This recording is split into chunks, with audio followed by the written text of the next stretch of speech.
I'm Doris Appiah-Dankwa from Ghana. I'm 57 years old and I live with bipolar condition. I became sick in my early 20s and I took medication for quite some time. Ghana has over 2 million people with mental disabilities, out of whom over 600,000 require critical mental health care attention. There is very little care available. Ghana's 3 public psychiatric hospitals are understaffed and unhygienic. Patients are often held against their will and forced to undergo treatment. Doris Appiah spent years in and out of these hospitals. You don't have control over anything that is done to you. When I had to have electroconvulsive therapy, I was just told that we're going for a test. And we're just taken into the rooms, put on the bed. I didn't have any idea what was going to happen to me. You go and it's done for you and you come back to the world confused. With so few choices for treatment, many people with mental disabilities and their families turn to prayer camps, where they rely on preachers to heal them. Some of the many religious leaders who are managing these prayer camps reported to us that they thought mental disability is a result of evil spirits. The Lord will heal the people through me, through fasting. I used to heal the people here. In some prayer camps, people are chained, forced to fast, and made to live in unsanitary conditions for weeks, months, and even years. The families, they just throw me here and they gone. Since over 5 years, no one comes to me. There is no one care for me. Look at where I stay. Look at where I sit. Look at where I bed. So I stand in faith of God that I hope one day it should be well for my life and I'll out from here. Doris Appiah's parents sent her to a prayer camp when she first became ill. She spent 5 years there before escaping. I was tied up. I was left out there. It rained. My mother was there. She couldn't say anything because they thought what they were doing was good for me. Ghana should really be regulating all the prayer camps, but also it should establish a system within the community where people should receive quality mental health care as close as possible to where they live. I'm part of a group made up of people who live with bipolar or mental problems. We do a lot of education, letting people know that it's possible to have a mental condition and still live a normal life. We are trying to get the government to move away from institutional care into community care, where the whole community knows that this person is mentally ill and the whole community accepts them and helps them with their medication, with their relationship. Giving them an opportunity to do something with their life will help them get better. Doris is not alone. There are so many other people with mental disabilities who have gone ahead to succeed and live an independent life.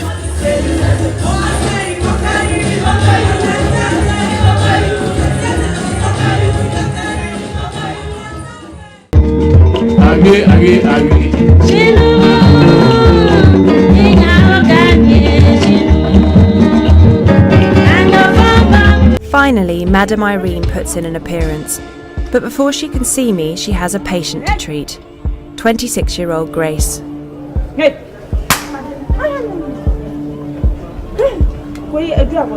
Madame Irene's standard treatment is herbal mixtures combined with the power of prayer.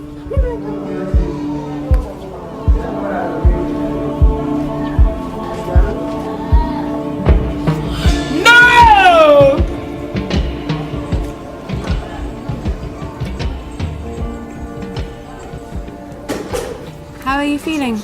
It makes me vomit. Makes you feel sick. It's on the floor. So why did she give you this medicine? I don't know. Does she come every day? No. Only today. Did she hurt you? No. Saw her hit you? Yeah. That's okay? No. It's bad. I think the treatment here is sinister. There's something about it that's not... This is not a woman doing good things. It seems anyone can know that hitting someone is actually a bad thing. She's hurting someone. And the other boy that's in chains, he's being hurt as well. So there's physical violence here, not just medicine being given out. I don't know what's wrong with the patients here, but most of them have been brought by their families who believe they have a physical, mental, or spiritual disorder.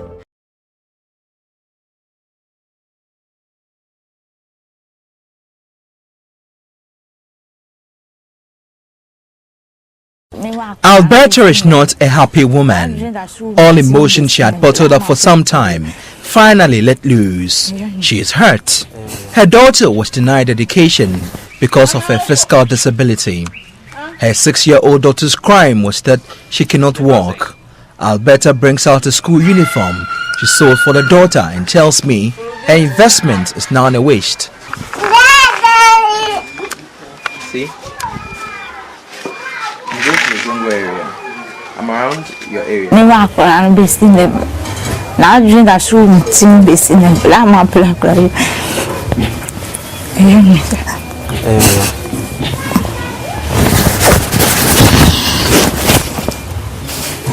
Uniform I know upon me one. Her husband says he could not also challenge school authorities because he thought they had a right to deny her daughter admission.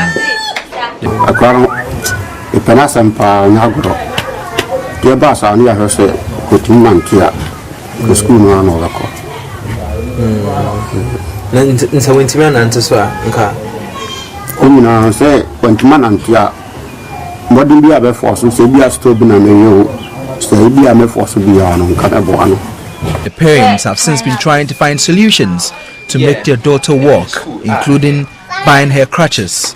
But little Mabna will walk in her own time. She crawls to get to wherever she wants to go and never fails to smile. We followed up at the Methodist B Primary School in Wenchi to get a reaction from the school. The teachers confirmed they indeed denied the girl admission. The assistant headmistress also confirmed the child was not admitted because she could not walk. She gave many reasons why the child could not be admitted. He can't sit for a long time, and he can't hold anything to look at. Let me see. He can't hold a pencil, a chalk, and anything to write. Look at the hand. And he has got a hand, but we have a hand which can hold something. The hand cannot hold a chalk, cannot hold a pencil, a chalk. Now that I've seen that, for me, I haven't seen her, and I don't know anything about her. Yes. Black. child has never been to. No, she can't. She can't. She can't stand. No, but if this child can't stand, how can you admit her in this public school? She has to attend a special school. I think Bechem or no, Bechem is for people a deaf school. Yeah, but Bechem is not in a deaf school. So why do you take the child to a deaf school? When the child, is it because the child cannot work? If he cannot work, how can he come to school? He wants children who are active. He can play, he can do other active things and talk. Can this girl, if I ask her to speak, pronounce the word, how can he pronounce? But Mabna crawls to join other children and actively plays with them. She keeps a smile, caring less about the discrimination around her. The Wenchi Municipal Education Office says the attention has not been drawn to the situation. I'm currently at the Wenchi Municipal Education Office, and the Ghana Education Service mission statement is here, and it's very pronounced. I'd like to read it. The Wenchi Municipal Education Directorate exists to provide quality formal education and training to all children of school-going age in a municipality to acquire skills, knowledge, and attitudes that will prepare them for higher education and adult life to make them useful to themselves and society. So one wonders why little Mabna will be denied education on the grounds that she cannot walk. For now, the girl is out of school, but she's enthusiastic to join other children.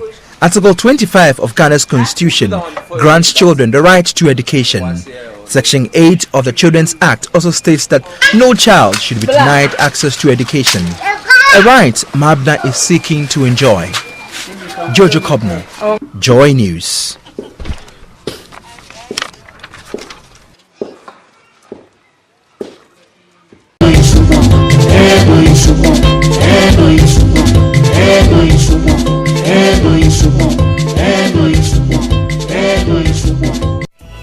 I've been invited to see a young man who lives with his family, a 7-hour drive away.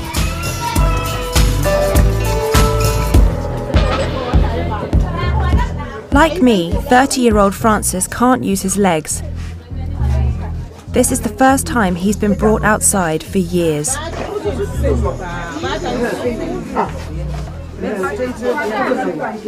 It looks like many of the people in this village have never seen Francis before. Hello. Hello. I'm Sophie. Francis looks very uncomfortable, and so we decide to do the interview in his room. Francis, how long have you been in here? 15 years. 15 years. Is that when you became disabled?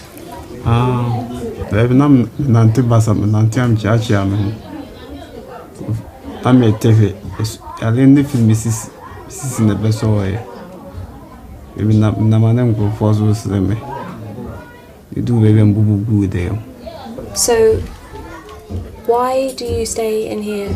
Nyamwa dia mepi. Na mini am so akwa ma nko umuntu pijam da bia mfa mempi. Nyi obi dia nka mepi. Do your friends come and see you here? Nimbeti nkomo. Nyomanchi anka meko. Sumuwa minyenti. Hearing a voice coming from outside the door, I realise something's not right. What? Go away! Are you serious? Someone told him to say that. Who is she? It appears a relative has been listening in. Well, someone is outside the door, I think, whispering answers to Francis, telling him what to say in response to my questions. I think they're trying to paint a better picture of what his life is actually like here. Francis is entirely reliant on the goodwill of those around him, like many people in his position. With my brother guarding the door, Francis starts to talk more freely. Do you think that you're kept here because your family's hiding you?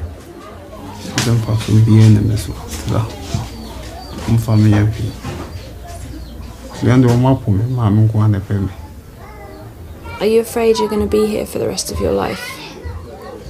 Nyamwa dia mipi. Nyamwa dia me dem nebeka. Kan sounds nyama.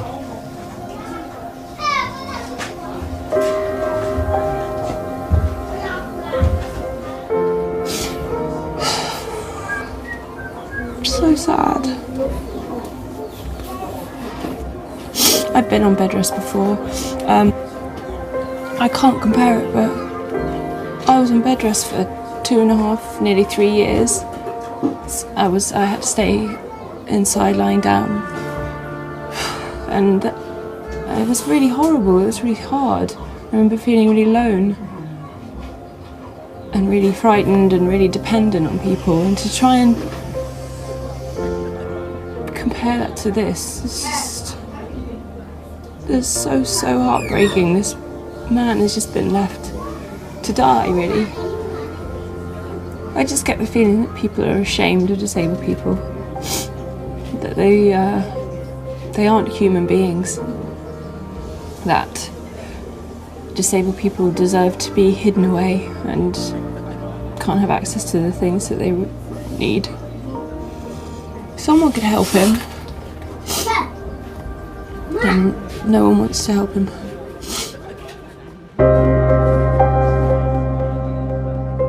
It's estimated that there are 500,000 disabled people in Ghana who are confined to their homes.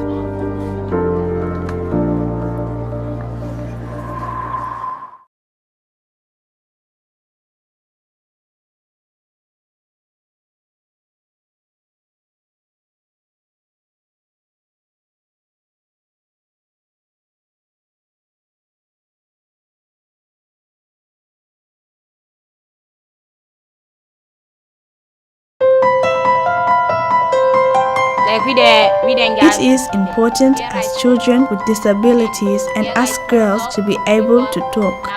As children with disabilities, we know how we feel. That's why it is important for us to be heard.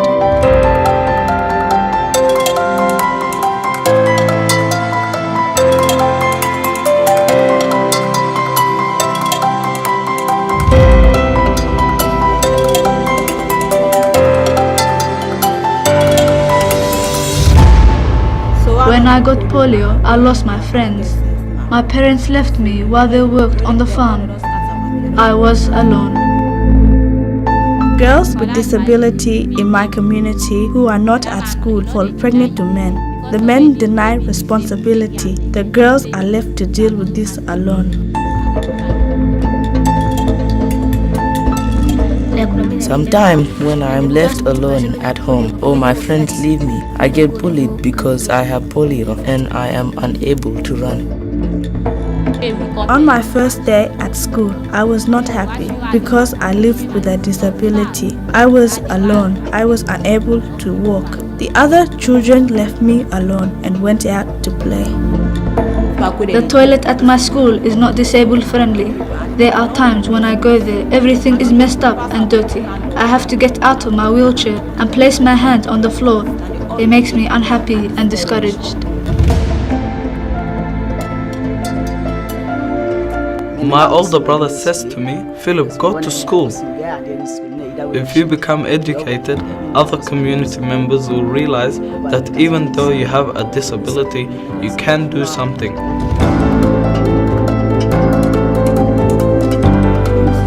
When I started school, the teachers called an assembly for all the pupils in the school and said, "This is a friend of yours. She's now one of the members of the school, so consider her one of your friends too. Don't be afraid of her. She's like you. Her condition is not a risk." So from then, they started playing with me. I started to become happy. I started having friends.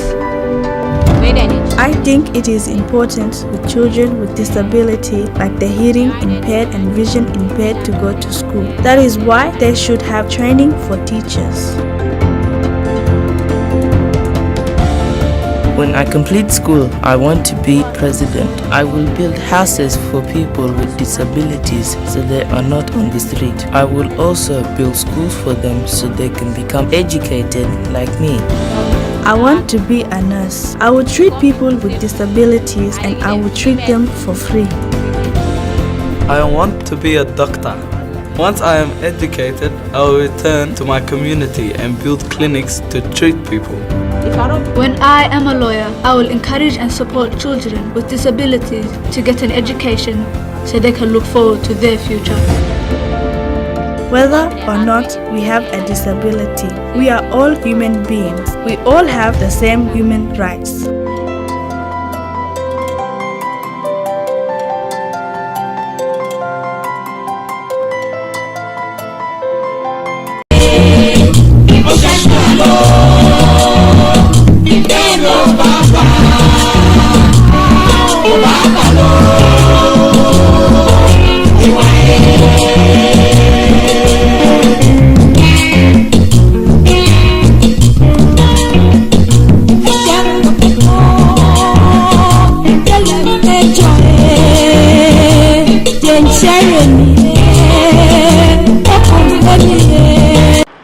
Have you ever seen a physically challenged person trying to board a public vehicle?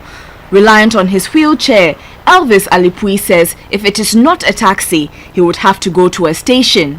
Otherwise, he is refused passage straight off, just like this.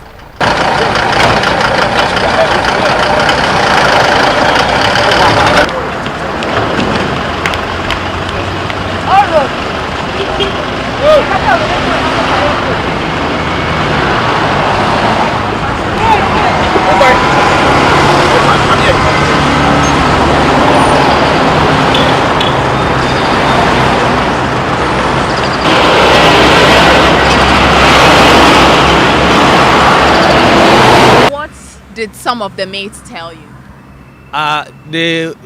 What they tell me is your wheelchair can't get a place in my car. Even in back seat, you can't go there. And I say I'll go there. He said no.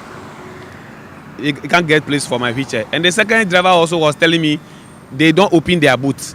It's wet. So Elvis has to wheel himself everywhere he goes. But his trouble is not only with public transportation. Look at our pavements. They are not accessible.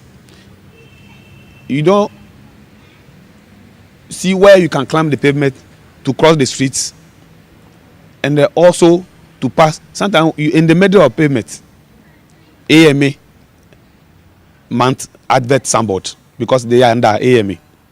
You don't know where to pass. You have to get down to the road. Maybe there the can knock you again, and then you waste your disability. Elvis was not born this way. He says he fell victim to polio when he was only 5 years old. Because of this, he says his education was cut short. My disability did not allow me to go to school. The school environment itself is not accessible. And also from a family, from the belief, some people will say, oh, he became a disabled, he's the son of river. Or don't focus on him. Focus on the other brothers and sisters who are not disabled. What did you want to be when you were little? I wanted to be a technician and the radio station TVs like you. I want to be an electronics man in the radio, in the TV station, as I say.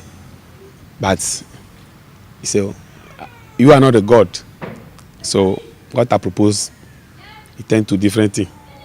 Despite societal restrictions, Elvis now makes a living as the manager of the Ghana Society of the Physically Disabled Chalk Factory, supplying chalk to the GES for schools around the country. So Elvis says he usually has to make a few rounds every week, but almost all the public buildings he visits have no wheelchair access. At the Greater Accra Regional Coordinating Council, he was fortunate to have these men help him up the stairs, but he only ended up at the reception area.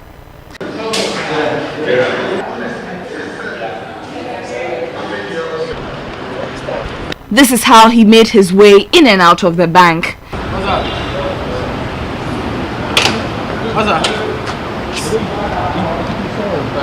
And at the Accra Sports Stadium, where he is a member of the Sports Council.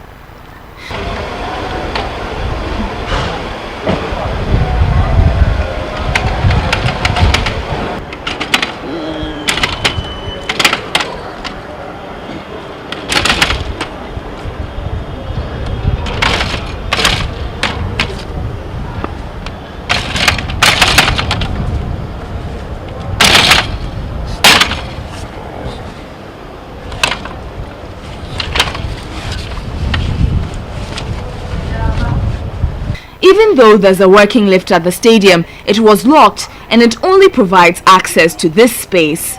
And this is how Elvis moves around every day, every week. A sad reality, but this is the situation at most public institutions in the country, even here at TV3.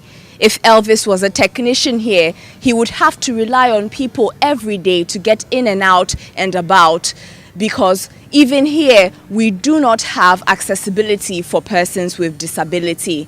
From Adisawe, I'm Efo Akwa Harrison.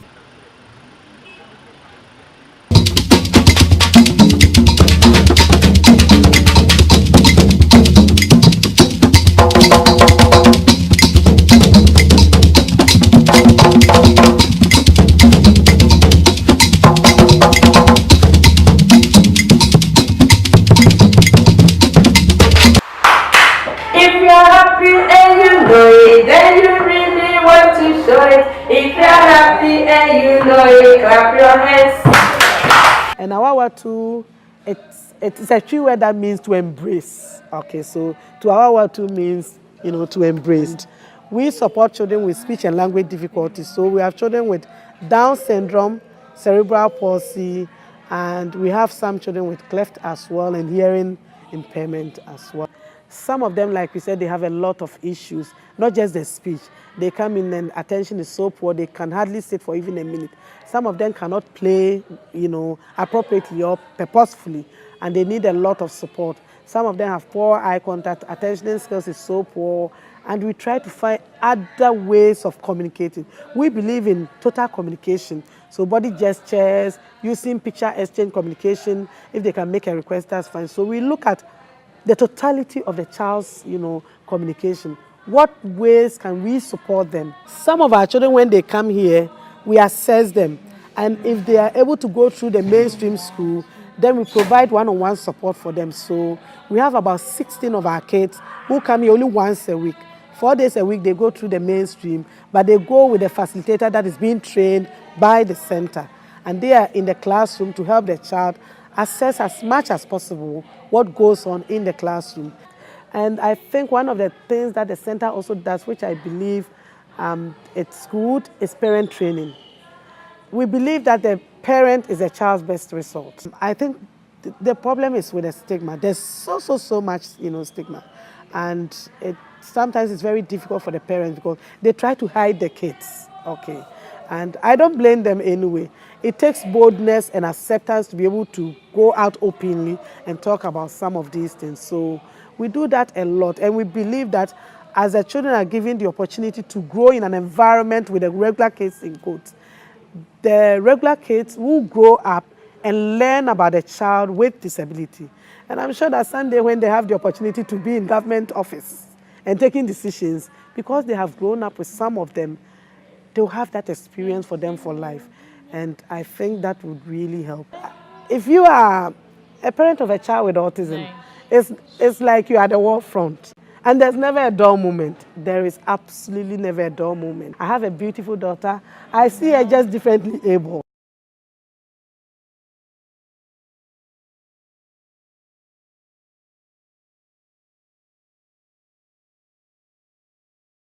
I'm Shantha Rao-Bariga. I'm the Director of Disability Rights at Human Rights Watch. I'm here at Nyankumasi Prayer Camp in Ghana. In Ghana, people with mental health conditions are often sent to prayer camps. They're chained to trees and often forced to fast for extended periods as treatment.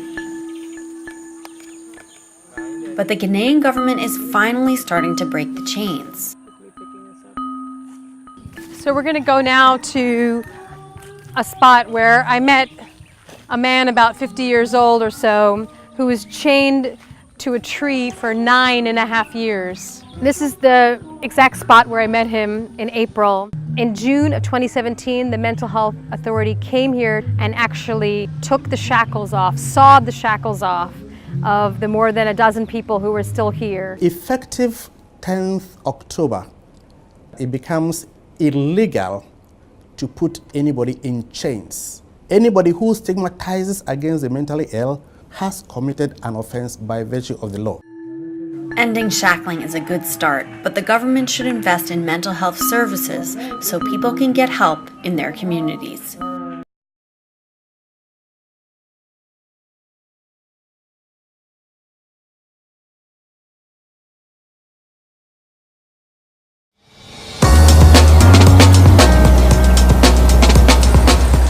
Having gathered myself after a few bad days, I'm back with Mr. Barima at the school he set up to provide education and training for disabled children. In the 25 years since Mr. Barima's school opened, 1,500 disabled children have graduated, all of which is done without any government help. What sort of training do you offer him? We offer them dressmaking and tailoring. Dressmaking? Batik and other work and shoemaking. And we train them in agriculture, livestock and poultry. It seems that what you're offering here is more than just a skill. Is that right? To make their life effective and to live total independence as everyone lives. Mr. Barima introduces me to one of his star pupils, 17-year-old Charles. So Charles, what happened to you? How did you end up here? I was born in the village, and my dad told my mom that because I'm a disabled, so they don't want to see me, they hate me, I'm cursed, I'm a river son, so he don't like me. My dad ran away. One day, me and my mom came to market, and a certain man saw me and said, I want to send you to Kumasi. There's a school there called Physical Challenge Action Foundation. So if I take you there, then I hope your future will be bright. I said, okay, nice. How old were you then? That time I was 10 years. So what do you see are your big dreams in life? Yeah, my big dream is that I want to be a doctor in future. Yeah, that's what I'm praying for. That God should help me and God should help someone who can have favor to push me to get to that stage. I want to improve to my family that there's something important in me. Charles, it was amazing to meet you. I just, good luck with everything that you do. Good luck. Okay, bye. Bye. What Mr. Barima is doing here is just amazing. I mean, he's got about 80, 90 kids here, all with a whole range of different disabilities. It's pretty shocking though, because as inspiring as this place is and as amazing as it is, he's not getting any support from the government. Every single thing that he does here, he pays for himself out of fundraising. But it's a magical place. It feels so positive to be here.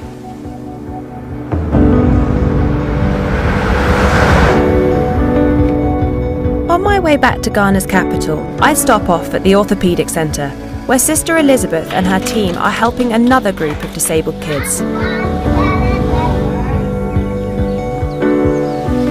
How often do the kids do this? 3 times a day. 3 times a day?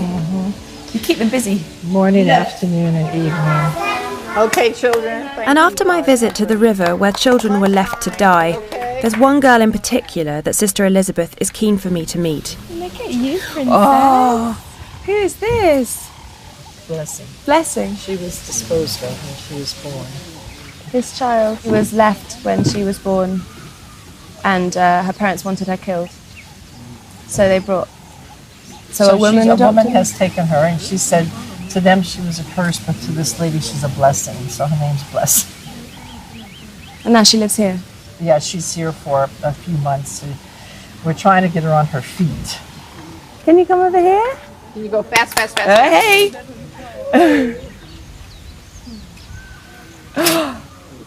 Well done, Blessing. How old are you, Blessing? Is that 3? Are you 3? Oh. We did very well. It's shocking to think someone would want to take this little thing out of the world. I can't really get my head around it.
often held against their will and forced to undergo treatment.